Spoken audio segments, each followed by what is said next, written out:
Hi, welcome to my channel where we question everything. Today's topic is why I disagree with Andrei Martyanov or Martyanov, whatever you want to call it. And basically the video that he presented on the 17th of November. I've been planning actually to do it a long time ago.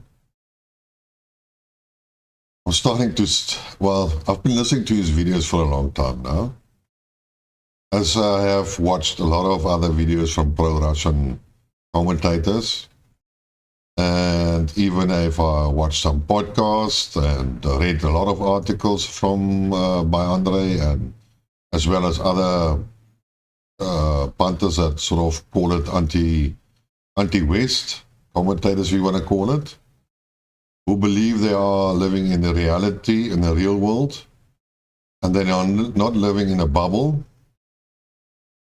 And, well, whatever they say is the truth, and that is what's happening, and everybody should understand that they are right and the rest is wrong. Now, if you have watched any videos of Andrei, the most famous words that he always utters is the strategic,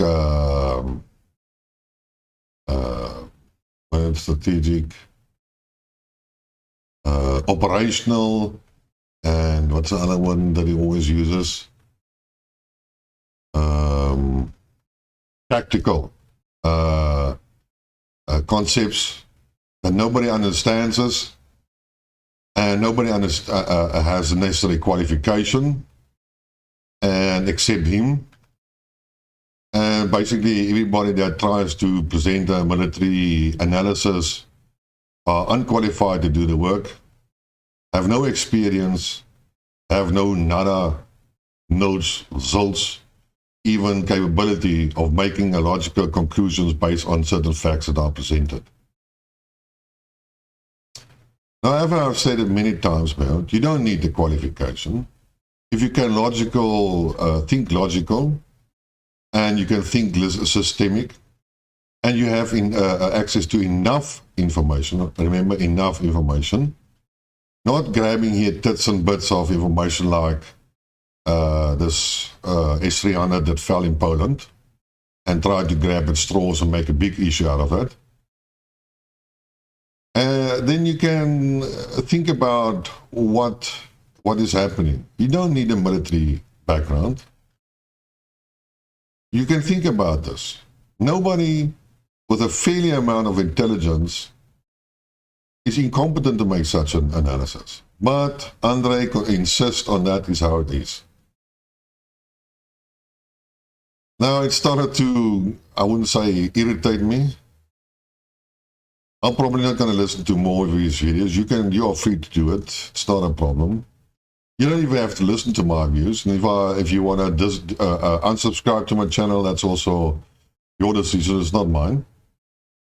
But if you want to listen to a different view, an alternative view, then I would subscribe to this channel, because that is what I'm trying to present. I am not pro-Western. Of course, I know that the Western media is a lot of propaganda. But what fascinates me about all these matters is that all these Russian pro-Russian or anti-West commentators get most of the information from the Western media. And then they actually blame them for disinformation, but still they take that information that these people represent to validate their own views, which is contradictory in every sense of the word as you can think about. Now one has to look at, okay, let me start off a little bit differently. In this video, basically Andrei starts off with mentioning Goebbels, going on to the Nazi, and talking a little bit about him. And then he went off, okay, I'm going to talk about Goebbels just now. And then he goes off and says that none of the Western journalists are proper journalists.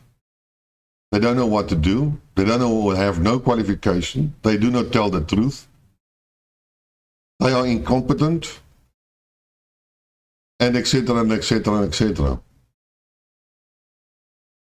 Whatever I just explained, Andrei also said that you cannot make any military assessments or comments about it unless you have a military qualification. So is this not a contradictory statement that is now trying to present?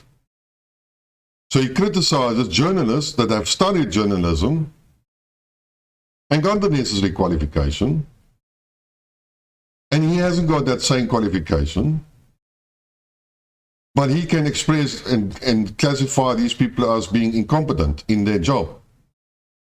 Now, if he hammers on so much on qualifications, then surely he should stay quiet and not criticize journalism, because he hasn't got a clue how journalism works. Andrei Martyanov doesn't have the qualification to criticize journalists because he hasn't got any journalistic qualification. Is that right or is it wrong? But according to Andrei, everybody is too stupid and too, I don't know, he rants on and on and on and on, and in my opinion, actually very unprofessional. You are either a commentator or an analyst, or you are a bullshitter. So what Andrei doesn't understand is that the major source of any news in the West is Reuters. Reuters has probably a lot of journalists across the whole world, and they have a news feed. And most of the journalists in the West read the Reuters news feeds, and that is their news source. Well, the beginning of their news source. And then they go and they might phone relative to their contacts and so on, and then try to verify the information and, write the story. But now you also have to understand that there is a writer and there is an editor. And there's a policy of the company or the media. And the question is, what is the company's policy? And what is the editor's decision? And is the story written by that journalist his own story, original, that he wanted to publish, or was it modified on the instruction of the editor? But does Andrei know these things? No. Everybody assumes that an article written by a journalist is his own true words, and that is, he's then either dumb or whatever. No. It doesn't work like that. He has to answer to a higher authority. And that person decides what's being written and what is being published. And we have the modern way, we have clickbaits. That is what's instruction. Listen here, Piet Pompies.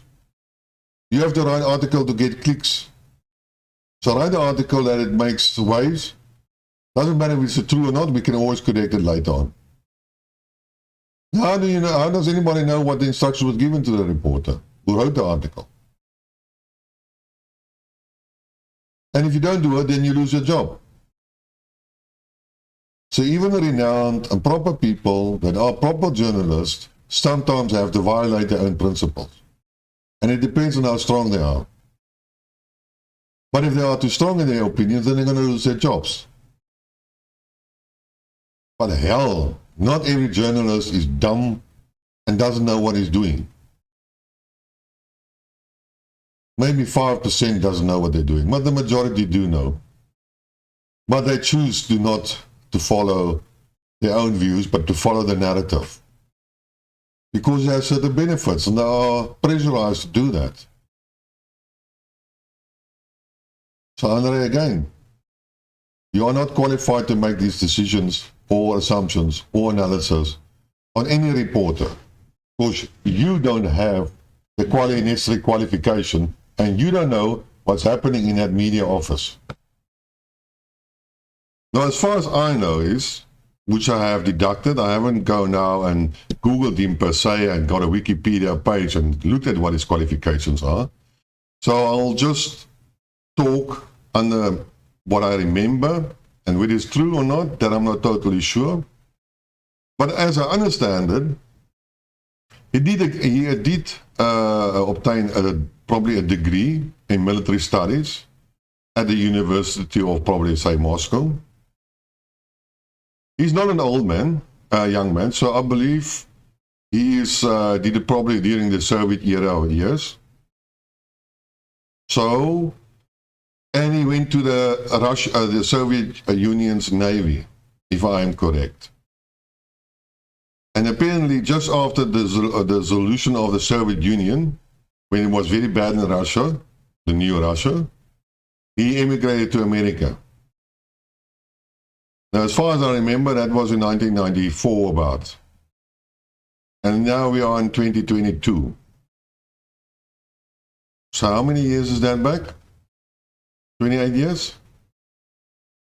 So in 28 years, Andrei has done no study of military affairs. He didn't see the changes in the military structures, or tactical, or strategic, or composition of the Russians, unless you can state that categorically. And neither has he served in any military. But he wants to make comments about infantry and artillery tactics on the ground with armor and UIVs technologies and etc. etc. Yes, I know he has written 2 books. Doesn't mean anything to me. I have done in my career as an engineer, I've done many researches and I have read many books, and all of them are truthful or make sense. So having written a book doesn't mean much for me. I've seen a lot of junk being written. Not because I just say it's junk, because other books on the same subjects, multiple of them, have disputed the one that I'm actually talking about. So it means nothing to me. But he consistently criticizes everybody else and downplays them.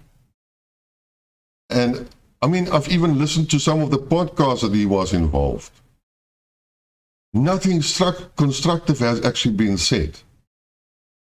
It's all destructive. I would say it doesn't bring anything new to the table. So let's take a simple example of this S-300 missile that was landed in Poland. And then he actually stated that it would have been a false flag because you don't shoot the missiles backwards. No.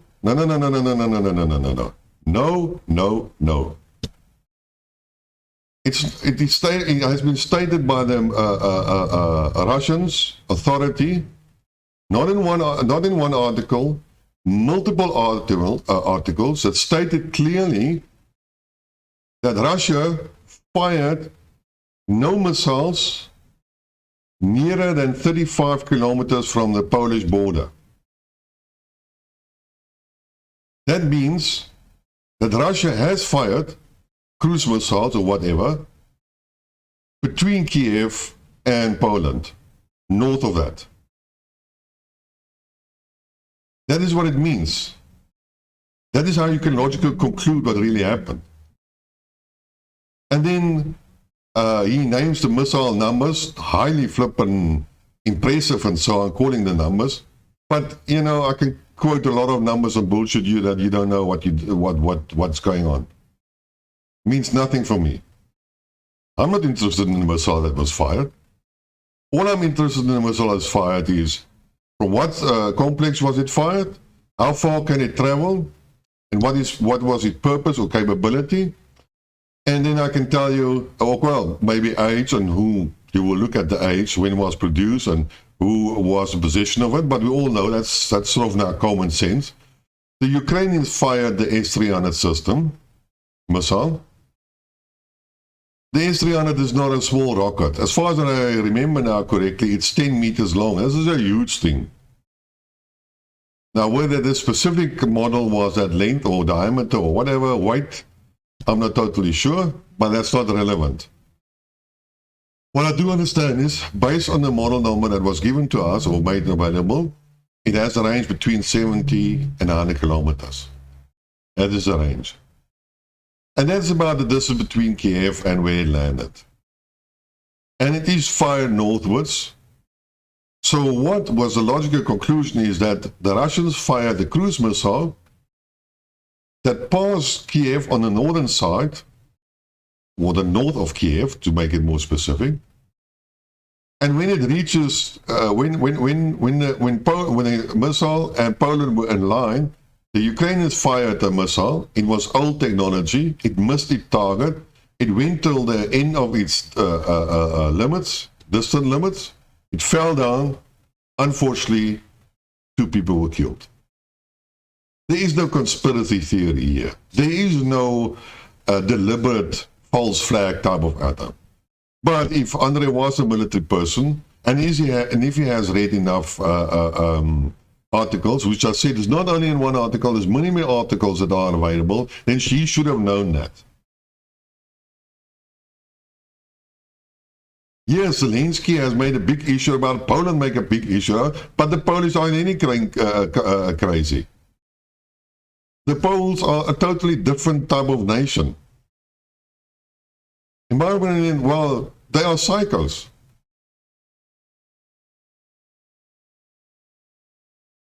They are aggressive. They always hate everybody. As far as I understand it, they hate the Germans more than they hate the Russians. But it could also be around because I don't really know. But to be honest, like I said, this is bullshit. And Andrei, you know nothing about this whole story. And the fact that you have a military degree means nothing for me. Because when last has you practiced it? 30 years ago. And where? In the Navy. You have no experience on any battleground. Have you been in a war? No. Funny thing is, I was trained as a platoon commander. And I was trained as a military intelligence officer. That means we gather the information from whatever sources we can get, and then we compile a situational report for the higher command to make the necessary decisions. And when I finished my army, I was a 2-star lieutenant. So yes, I do have the qualification. Apart from that,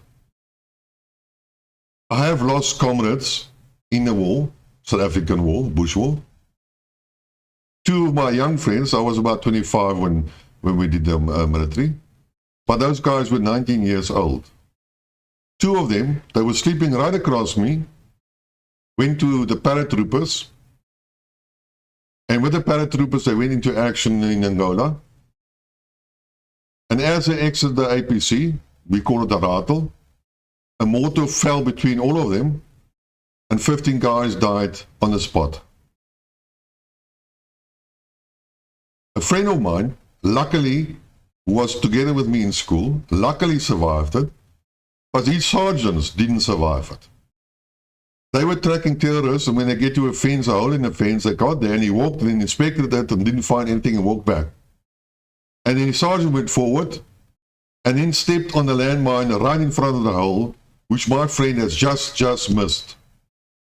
And both legs of the sergeant was blown off. Can anybody of you tell me the same thing? No, I understand the Russians are proud people. And the Americans are proud. And I'm a German, and I'm a proud German. And I'm an old school German. I'm not this wishy-washy, brainwashed, flippant, spineless junk that's now living in Germany.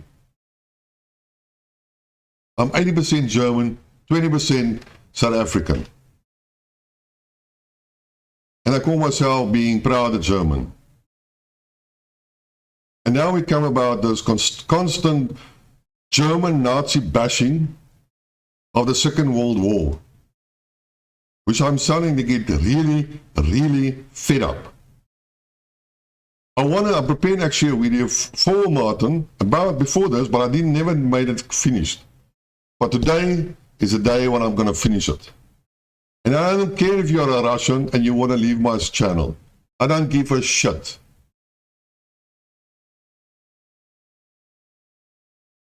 The bottom line is, Nazis stands for National Social Workers Party. That is what it was created for. It was a political party. Just like the Communist Party, the Republican Party, the Democratic Party, whatever in Germany. And not all, and even the SS was a specialized troops of the most patriotic elements or population of the Germans. But the regular army were my uncle, my dad, my fucking granddads, and his brothers. Those were the German soldiers. And none of them is a war criminal. None of them have the capability of shooting innocent persons. And none of them were capable of shooting innocent Jews. And none of them were radicals.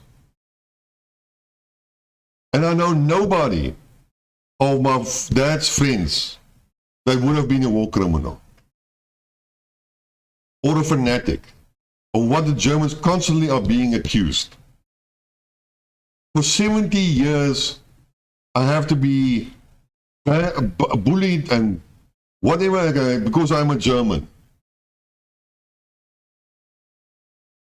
That is, for 27 years I'm in South Africa after the apartheid era, and I'm being called a white racist.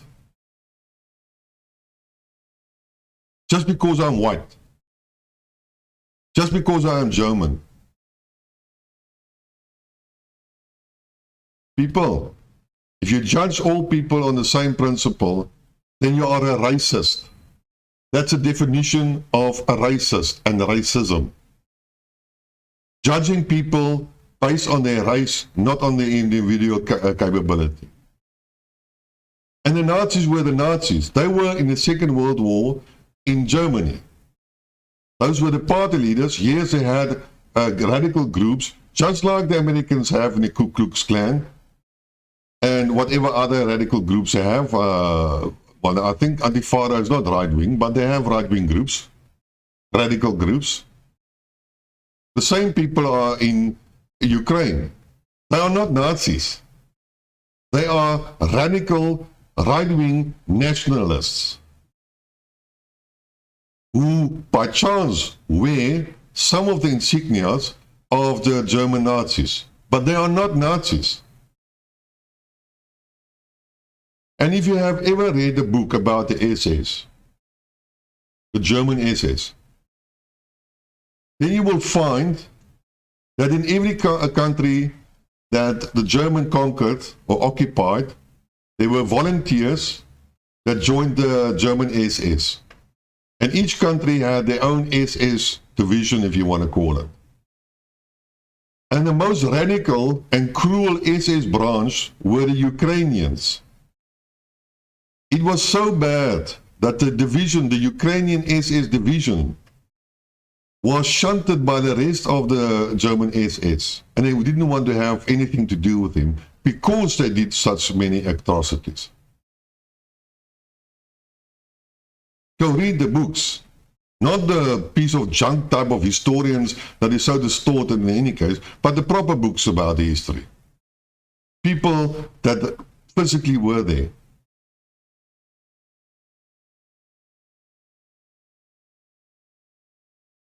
Every country has war crimes. I can't now remember. I actually wanted to do it. So maybe I'll do a version on the war crimes committed by every party in the Second World War. Every party. But, just for index sakes, I think most of you have probably seen the movie Private Ryan. It's a fairly realistic movie, but that's not the point. So at the beginning of the war, of the movie, the Allied forces are storming Normandy, and they finally succeed and they get to the top, And what do you see?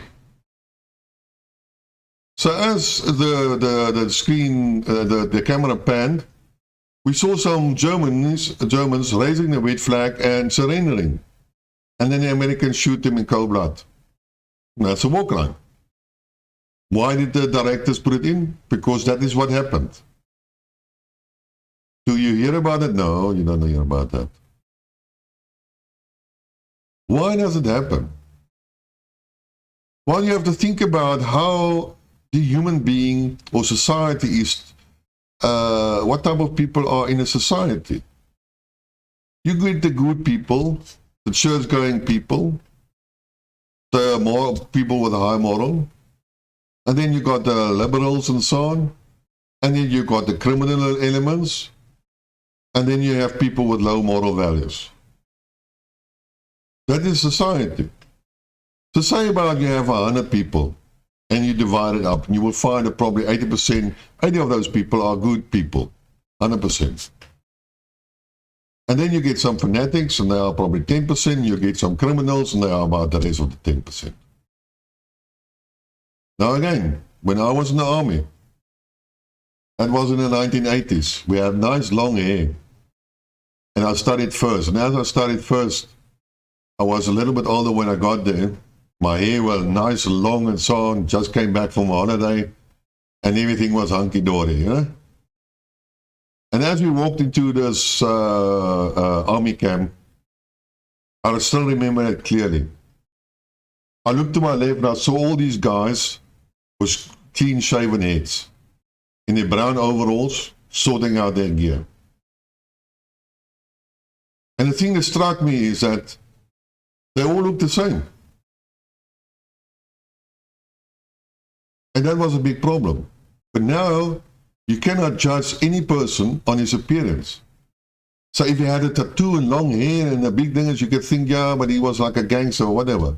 And if he had nice short kept hair and so on, then you think he was a good church-going person. But you can make more or less these things, assessments. So in the army, you cannot distinguish between soldiers. But we had the criminal elements, and we had the people of low moral, and we had low intelligent soldiers. You know, I stand on the correction, but at that stage, 60% of South African army didn't have grade 12. They left school on grade 10. Not that I speak bad of them. People are people, and I have high respect for people that run artisans and have skills. Don't make a mistake about that. But there are a lot of other people that are dubious characters. In fact, my company commander was a major. And he told me about the story that when he was on the border, he had a couple of marijuana junkies. Now, in my opinion, marijuana is not a drug. It has some benefits, and I'm not against marijuana, cannabis, or whatever you want to call it. But if these guys didn't get their cannabis, they are the laziest, worst type of troops you can get to. They want to do nothing. They are as bad as people as can be. But gave them their marijuana, the cannabis, then they were the best soldiers. Not because drugs type of infused them to become heroic. No.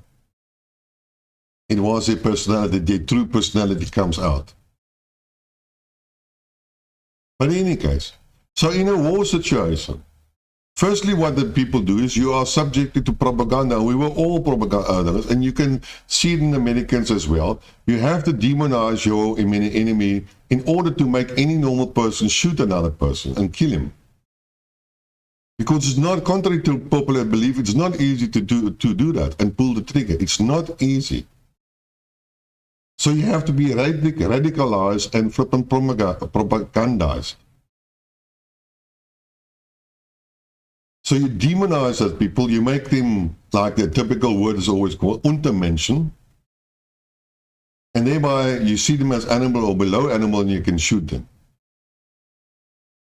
And that is how the soldiers are actually indoctrinated. And when you do it, the Americans did rape Iraqi women and girls. They did rape them in Afghanistan. Don't bullshit yourself. But it wasn't the ordinary soldiers. It was the soldiers who were either already criminals or they were lower moral that they were so indoctrinated that they became animals. Every army commits war atrocities. That's how it is. It's the reality of war. And the Germans had the same. They were not void of criminal elements. They were not void of people with low moral value. But the bulk of them were patriotic soldiers. And also soldiers that just wanted to survive in the war and go back to their families.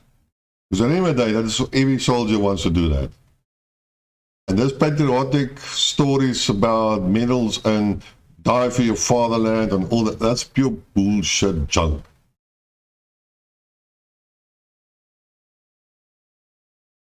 So I would wish that somebody of you watching would share this link of this video to Andrei Martyanov and make him aware of that. You stop downgrading people and think he knows everything, and stop bashing the Germans and the Nazis. The Russians are not innocent. The story about, just for the sake that 5,000 Polish officers or 50,000 Polish that the Russians have shot, that's a true story. Even the Soviet Union recognized that. And is that an atrocity? Yes, it is an atrocity. Was it prosecuted? No. Why? Because one of the victims. Lack of evidence. But the Russians admitted it. So they did shoot the guys. Innocent guys.